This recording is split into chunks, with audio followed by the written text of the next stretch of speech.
Nice taking goose bumps భయ్యా చాలా బాగుంది. రవితేజ గారి యాక్టింగ్ ఎలా? చాలా బాగుంది, లుక్ అయితే చాలా బాగుంది. అండ్ చాలా ఏమంటారు, ఒక్కొక్క షాట్ చూస్తుంటే మైండ్ పోతుంది అంటారు కదా, అలాగే ఉంది భయ్యా. Okay, thank you. బాగానే ఉన్నారు మూవీ అయితే. ఇంకా cinema top notch action scenes ఉన్నాయి. రవితేజ గారి విధ్వంసం చూసారు సినిమాలో అయితే మాత్రం. స్టోరీ ఫస్ట్ హాఫ్ స్టార్టింగ్ చూసుకుంటే స్లోగా స్టార్ట్ అయ్యి మెయిన్ స్టోరీలో వెళ్తున్నప్పుడు కానీ చాలా గ్రిప్పింగ్గా తీసుకున్నారు. ఫస్ట్ హాఫ్ వచ్చేసి చాలా గ్రిప్పింగ్గా ఉంటుంది, చాలా బాగుంటుంది. బ్యాక్గ్రౌండ్ మ్యూజిక్ బాగా వర్కౌట్ అవుతుంది, ఇంటర్వెల్స్ కూడా బాగుంటుంది. సెకండ్ హాఫ్ వచ్చేప్పుడు అయితే ఫ్లాష్ బ్యాక్ పార్ట్ ఎప్పుడైతే వస్తుందో ఇక్కడ కొద్దిగా స్లో అవుతుందేమో అనిపిస్తుంది మనకి. బట్ సడన్గా మళ్ళీ వెంటనే ఫ్లాష్ బ్యాక్ ఎక్కువగా లాగకుండా వెంటనే టాప్ యాక్షన్ అంటే ప్రెజెంట్ స్టోరీకి వచ్చేయడం వల్ల అది ఎక్కడైతే మనం పడిపోతుంది అనుకున్నామో గ్రాఫ్ పైకి లేస్తుంది అన్నమాట. సో క్లైమాక్స్ వచ్చేసి మొత్తం అరాచకం అన్నట్టు ఉంటుంది. పాజిటివ్ కాబట్టి కేజీఎఫ్ ఇలా రీచ్ అయినట్టు రీచ్ అవుతుంది. బట్ యాక్టింగ్ వైజ్ కానీ ఎవ్రీథింగ్ బాగుంది. కామెడీకి వచ్చేసరికి శ్రీనివాస్ రెడ్డిది, అజయ్ ఘోష్ది కొంచెం కామెడీ. బట్ రవితేజ నుంచి అయితే ఎక్స్పెక్ట్ చేయలేము కామెడీ. కంప్లీట్గా ఫస్ట్ హాఫ్ అంతా కొంచెం ఫస్ట్ హాఫ్ అన్ అవర్ కొంచెం ల్యాగ్ అనిపిస్తుంది. బట్ సెకండ్ హాఫ్ మాత్రం చాలా చాలా బాగుంది. సినిమా ఓవరాల్గా చాలా బాగుంది. చాలా మంచి సినిమా, సినిమాటోగ్రఫీ టెక్నికలీ కూడా చాలా పవర్ఫుల్. రవి గారు చాలా మంచి పని చేశారు, సూపర్ యాక్షన్ అండ్ చాలా మంచి మెసేజ్ కూడా ఇస్తున్నారు. సో అందరికీ just I'm just telling come and watch the film. I'm waiting for Eagle Part 2. One more request to all the audience. My film is going to release very soon. My film name is Namo. So please support our film as well. మా సినిమాకి కూడా support చేయండి. And Eagle come and watch Eagle, చాలా బాగా సినిమా. Everything is very good. BGM is super, performance. Shivaratri మిగిల్ caption Shivaratri మిగిల్ box office Eagle, Ravi Teja Eagle సినిమా బాగుంది, నో ప్రాబ్లం. నాకు తెలిసి డైరెక్టర్ చేసిన మిస్టేక్ ఏంటంటే ప్యాన్ ఇండియాగా తీసుకుంటే సినిమా బాగుంది. నిజంగా చెప్తున్నా, నిజంగా ప్యాన్ ఇండియా పార్ట్ 2 కూడా ఉంది.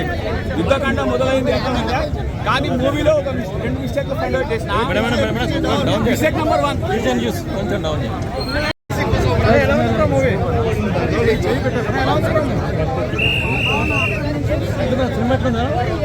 చాలా బాగుందా? వాళ్ళ డిజాస్టర్ అంటారు కదా.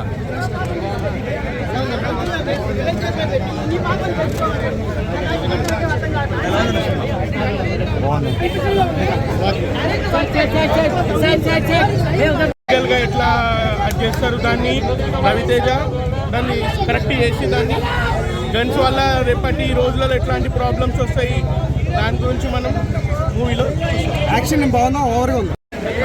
స్టోరీ హైలైట్స్ అంటే హైలైట్ అంటే యాక్షన్ గట్టిగా ఉంది. కేజీఎఫ్ ఇంకా ఎక్కువ ఉందా? మస్తు ఉంది. వచ్చేసాను. సెకండ్ హాఫ్ మాత్రం ఎక్సలెంట్ అంటే ఎక్సలెంట్ ఉంది. సినిమా బాగుంది. స్టోరీ మాత్రం కొంచెం తక్కువ, స్టోరీ మాత్రం తక్కువ ఉంది. సెకండ్ హాఫ్ మాత్రం ఎక్సలెంట్. స్టోరీ ఏముందని ఏం లేదు, గంటల గురించే ఉంది మొత్తం అంతే. స్టోరీ మాత్రం తక్కువ ఉంది, కాకపోతే సెకండ్ హాఫ్ బాగుంది. జస్టిఫికేషన్ అయితే లేదన్న. ఫుల్ ఎలివేషన్ ఫస్ట్ సీన్ నుంచి లాస్ట్ సీన్ వరకు మొత్తం ఎలివేషన్ ఉంది.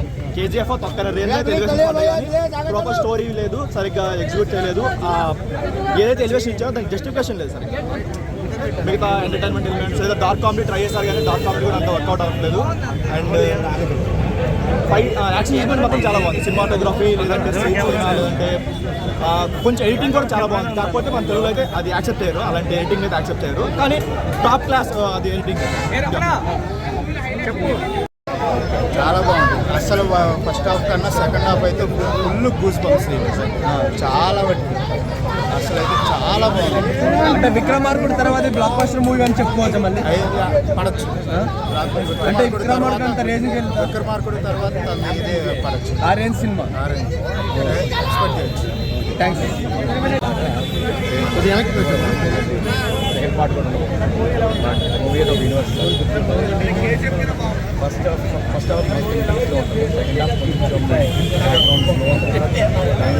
First half lag, second half మామూలు.